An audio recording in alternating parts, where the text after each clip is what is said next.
कोणी दिवशी यम येते चालून, कोणी दिवशी प्राण जाती घेऊन, कोणी दिवशी स्मशानी जाऊन एकटे राहावे. का संत सावता महाराजांना म्हणता येत नव्हतं का स्मशानभूमीत एकटे जावे नाही, लाखोंनी राहावे? नाही महाराज, जो एकटा आला आहे ना त्याला एकट्याला जायचं आहे.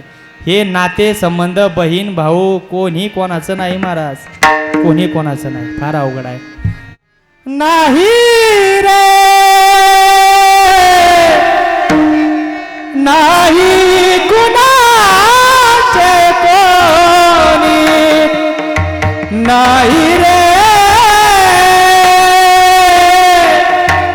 नाही कुणाचे कोणी.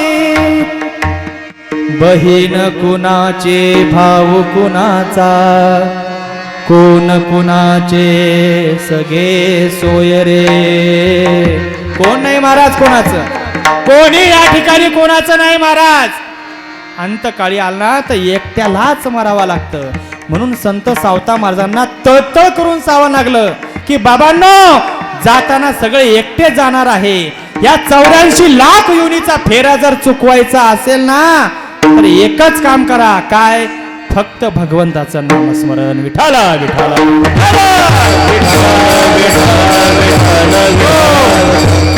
आणि भगवंताचं नामस्मरण करायला तुम्हाला कोण सांगेल? तर त्याला सुद्धा पुढचं उत्तर आहे सद्गुरू. कोण? सद्गुरू. जीवनामध्ये सद्गुरूला फार मोठी किंमत आहे महाराज. गुरुशिवाय ज्ञान नाही. द्वैताची झाडणी गुरु विना, द्वैताची झाडणी गुरु विना,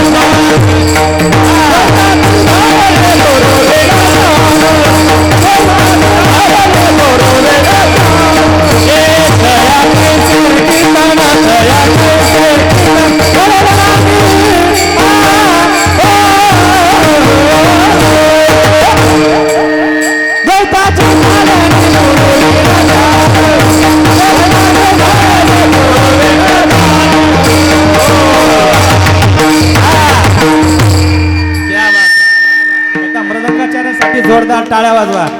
वा वा. द्वैताची झाडणी गुरुविन ज्ञान, तया कैसे कीर्तन घडेल नामे. किंवा ज्याने गुरु नाही केला त्याचा जन्म वाया गेला, त्याचा जन्म वाया गेला. गुरु हा करावाच लागतो, सद्गुरु हा करावाच लागतो. सद्गुरु शिवाय ज्ञान प्राप्ती नाही, सद्गुरु शिवाय देव सुद्धा प्राप्ती नाही. तुम्हाला आम्हाला जर देव प्राप्त करायचा असेल तर आधी गुरु करावा लागेल महाराज, सद्गुरु करावा लागेल. कारण की सद्गुरुच एकमेव असा व्यक्ती आहे जो आपल्याला योग्य दिशा दाखवेल. का? या जगामध्ये काय माणसं नाही का? अहो कित्येक लोक आहे, देव लोक आहे, यक्ष लोक आहे, गंधर्व लोक आहे, भाऊ लोक आहे, पाताळ लोक आहे, मृत्यू लोक आहे. या लोकांमध्ये सुद्धा अनेक लोक आहेत. मग ह्या लोकांचंच नाव सावता महाराजांनी का घेतलं नाही बरं? फक्त सद्गुरूचंच नाव का घेतलं? याचं कारण आहे योग्य दिशा दाखवण्यासाठी फक्त सद्गुरू असतात. गुरु पण नाही बरं का, सगळेच गुरु सद्गुरू असतील असं नाही. हा, गुरु आणि सद्गुरू याच्यात फरक आहे. गुरु कोणीही असू शकतो. गुरु चांगलं शिकवणारा सुद्धा गुरु आणि वाईट शिकवणारा सुद्धा गुरुच.